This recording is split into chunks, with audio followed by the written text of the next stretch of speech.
Information plus news share کرنا ہوتی ہے، تو اس میں یہ ممکن نہیں ہے کہ میں لفظ با لفظ اور پیرا بائی پیرا تمام انفارمیشن آپ کو پرووائڈ کروں. میں اوور ویو دے دیتا ہوں اور آپ کو لنک دے دیتا ہوں کہ مزید ڈیٹیل میں اگر پڑھنا چاہتے ہیں تو لنک کو کلک کریں اور ریڈ کریں.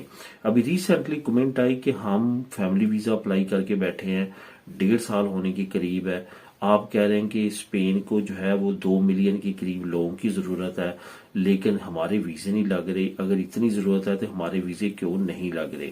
یہاں پہ آپ کو یہ بتاتا چلوں کہ ان کو بے شک لوگوں کی ضرورت ہے لیکن ایسے لوگوں کی بالکل ضرورت نہیں ہے جو غلط وے استعمال کرتے ہیں، جو غلط طریقہ استعمال کرتے ہیں، اپنے بچوں کے ساتھ اپنی فیملی کے بچوں کو لے آتے ہیں، اپنے ڈاکومنٹ میں فراڈ کرتے ہیں، غلط ڈاکومنٹ استعمال کرتے ہیں اور اس طرح کی دوسری ایکٹیویٹیز کرتے ہیں. وہ آپ سے ڈھکی چھپی نہیں ہے، جس کی وجہ سے میں آپ کو یہی کہنا چاہوں گا کہ اس طرح یہ لوگوں کی ان کو بالکل ضرورت نہیں ہے. اصل میں یہ جو آپ کا 1.5 سال لگ رہا ہے یا 2 سال لگ رہے ہیں یا 1.25 سال لگ رہا ہے، یہ بھی ہماری اپنی ہی غلطیاں جو ہیں وہ ہمارے سامنے آ رہی ہیں. آج سے 3 سے 4 سال پہلے بالکل بھی اتنا ٹائم نہیں لگتا تھا. آج سے 3-4 سال پہلے بالکل بھی جو ہے وہ ٹریول ہسٹری نہیں مانگی جاتی تھی، بالکل فائنینشلی ریکارڈ نہیں مانگے جاتے تھے، ڈی این اے ٹیسٹ نہیں لیے جاتے تھے. ہمارے خطے میں ایشیا میں صرف بنگلہ دیش ایسا ملک تھا جس کا ڈی این اے ٹیسٹ ہوتا تھا، چاہے وہ 1 بچہ ہو 3 بچے ہوں. اس کی وجہ یہ تھی کہ ایک تو بنگلہ دیش میں اس وقت اسپین کی ایمبیسی نہیں تھی، وہ دلی میں آتے تھے انڈیا میں. دوسری بات یہ کہ اس وقت جو ہے وہ بنگلہ دیش بہت زیادہ بدنام تھا دوسرے بچوں کو اپنے بچوں میں شامل کر کے اسپین میں لانے کے لیے، اس وجہ سے ان کا ڈی این اے ٹیسٹ لازم تھا. تو ہمارے لوگوں نے سوچا کہ ہم پیچھے کیوں رہے، ہم نے بھی اسی طرح کی حرکتیں شروع کی جس کی وجہ سے اب ہماری بھی انکوائری جو ہے وہ کافی زیادہ ٹف ہو چکی ہیں. ان انکوائری سے پہلے 5, 6, 7, 8 مہینے لگا کرتے تھے لیکن اب ایسا ممکن نہیں ہے کیونکہ ہمارے بہت سارے بہن بھائی جو ہیں وہ پکڑے گئے ہیں کچھ اس طرح کی 2 نمبریاں کرتے ہوئے، جس کی وجہ سے اب انہوں نے تحقیقات کرنا اور یہ ساری چیزیں کرنا جو ہیں وہ شروع کر دی ہیں.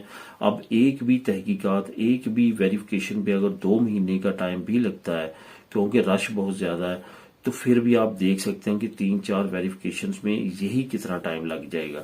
باقی آپ کے ڈاکومنٹ جو ہیں وہ سیپریٹ ایشو ہے.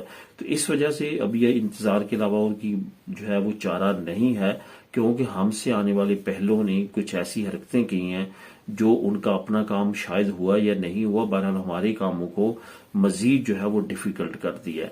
تو یہ ریزنز ہیں جس کی وجہ سے اسپین ایمبیسی اب زیادہ ٹائم لگا رہی ہے اور سب کا لگ رہا ہے اور سب کو لگانا پڑے گا، لیکن اس کے علاوہ ہمارے پاس اور کوئی آپشن نہیں ہے. اب دوستوں بات کرتے ہیں پدرون تازہ ترین صورتحال کیا ہے. پدرون تازہ ترین صورتحال جو اس وقت چل رہی ہے وہ یہ ہے کہ بہت زیادہ آہستہ آہستہ پدرونامنتوں کے بارے میں بھی سختیاں سامنے آ رہی ہیں. اب یہ بالکل نہ سوچیں کہ ایک گھر میں جو ہے وہ 5-5, 6-6 لوگوں کی پدرونامنتوں آپ کروائیں گے، پچھلوں کی کٹوائیں گے، نئے کی کروائیں گے، فوراً انکوائری شروع ہو جاتی ہے، نیشنل پولیس کی انکوائری ہوتی ہے اور ان کو پتہ چل جاتا ہے کہ آپ پیسوں کا لین دین کر کے پدرونامنتوں کر رہے ہیں. کیونکہ بڑے پیمانے پہ یہ تمام فراڈ پکڑے گئے ہیں. بہت زیادہ محتاط رہیں، بہت زیادہ سختی ہے اور کوئی بھی اس طرح کی لیگل ایکٹیویٹی میں نہ شامل ہوں. اب یہاں پہ ایک اور چیز آپ کو بتاتا چلوں کہ جو لوگ ریڈ کراس کی پدرونامنتوں کرواتے ہیں وہ کسی شاپ وغیرہ کی یا کسی ایسی جگہ کا ایڈریس بالکل نہ دیں جہاں پہ رہائشی جو ہے وہ کوئی بھی رہنے کی جگہ نہ ہو. کیونکہ جب انکوائری کے لیے وہ آتے ہیں اور وہاں پہ دیکھتے ہیں کہ آپ نے ایک شاپ کا یا ایک مارکیٹ کا ایڈریس دیا ہوا ہے اور آپ کے خیال میں ہوتا ہے کہ وہ کون سا انکوائری کرنے آئیں گے، لیکن وہ آن لائن بھی چیک کر سکتے ہیں، ہر سارا ڈیٹا ملتا ہے اور خود بھی انکوائری کرنے کے لیے آتے ہیں. اس وجہ سے پھر آپ کو بین کر دیا جاتا ہے اور آپ بالکل بھی ریڈ کراس میں دوبارہ پدرونامنتوں نہیں کروا سکتے. اس وجہ سے بہت زیادہ احتیاط کریں، جینوئن ایڈریس دیں جہاں پہ آپ رہتے ہیں. جب انکوائری والا آئے وہاں پہ آپ اویلیبل ہوں تو تبھی آپ کی ریڈ کراس کی پدرونامنتوں اپروو ہوگی. آخر میں بات کرتے ہیں کہ انگلینڈ نے کون سا ایسا منصوبہ نیا منظور کیا اور شروع کرنے جا رہا ہے جس سے امیگرینٹس کے بہت زیادہ مسئلے مسائل جو ہیں وہ بڑھ جائیں گے. آپ کو میں نے لاسٹ ویک میں ایک نیوز شیئر کی تھی کہ یو کے کہہ رہا ہے کہ ہم نے ڈینش پروگرام کے مطابق اپنا امیگریشن پلان جو ہے وہ ترتیب دینا ہے. ڈینش پروگرام کیا ہے؟ یعنی کہ ڈنمارک کا وہ پروگرام اب انگلینڈ بھی لانچ کرنے جا رہا ہے. انگلینڈ میں پہلے جب آپ کا اسائلم یا ازیل اپروو ہو جاتی تھی تو 5 سال کے بعد آپ ایلیجیبل ہوتے تھے جو ہے وہ لیو ٹو ریمین جو آپ کو وہاں کی پرماننٹ ریزیڈنسی کہہ سکتے ہیں وہ ملنے کی.